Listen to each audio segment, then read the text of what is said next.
کچھ نوجوان بچے بیٹھے ہوئے ہیں اور آپس میں بحث یہ کر رہے ہیں کہ اللہ تعالیٰ کا محبوب بندہ کون، اللہ کا مقرب بندہ کون۔ اب ان میں سے ایک تو یہ کہتا ہے، ایک گروپ، ایک جماعت یہ بن گئی، دو جماعتیں بن گئی۔ ایک جماعت کہہ رہی ہے کہ جو بچہ بالغ ہونے سے لے کر مرتے دم تک کوئی کبیرہ گناہ نہ کرے وہ اللہ کا مقبول بندہ ہے۔ دوسری جماعت کہہ رہی ہے کہ دیکھو اللہ کی رحمت کو تنگ مت کرو، اگر کوئی بندہ بالغ ہونے کے بعد کوئی گناہ کر لیتا ہے اس کے بعد پھر توبہ کر لیتا ہے وہ بھی اللہ تعالیٰ کا مقبول محبوب بندہ ہے، اللہ کی رحمت بہت وسیع ہے۔ لیکن دونوں ایک دوسرے کو مطمئن نہیں کر پا رہے تھے۔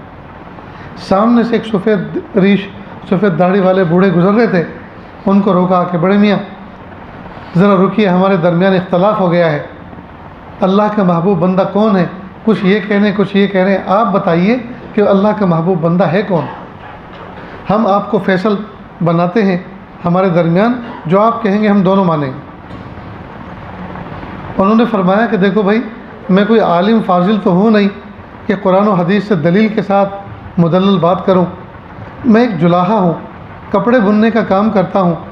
اور وہ جو کپڑا بننے کا سسٹم اور مشین ہوتی ہے اس میں کچھ دھاگے سامنے سے لمبے آتے ہیں، کچھ دائیں بائیں آڑے ہوتے ہیں، جس کو اردو میں تانا بانا کہتے ہیں۔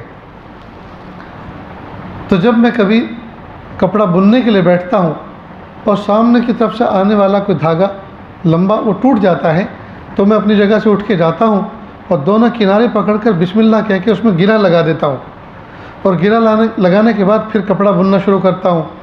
اور جس دھاگے میں گرہ لگی ہوئی ہے اس پہ کڑی نظر رکھتا ہوں کہ دوبارہ ٹوٹنے نہ پائے۔ مجھے ایسا لگتا ہے جو بندہ گناہ کر کے اپنا رشتہ اللہ سے توڑ لیتا ہے اور توبہ کر کے پھر جوڑ لیتا ہے، اللہ بھی اس پر ایسی ہی کڑی نظر رکھتے ہوں گے، یہ میرا بندہ دوبارہ مجھ سے ٹوٹنے نہ پائے۔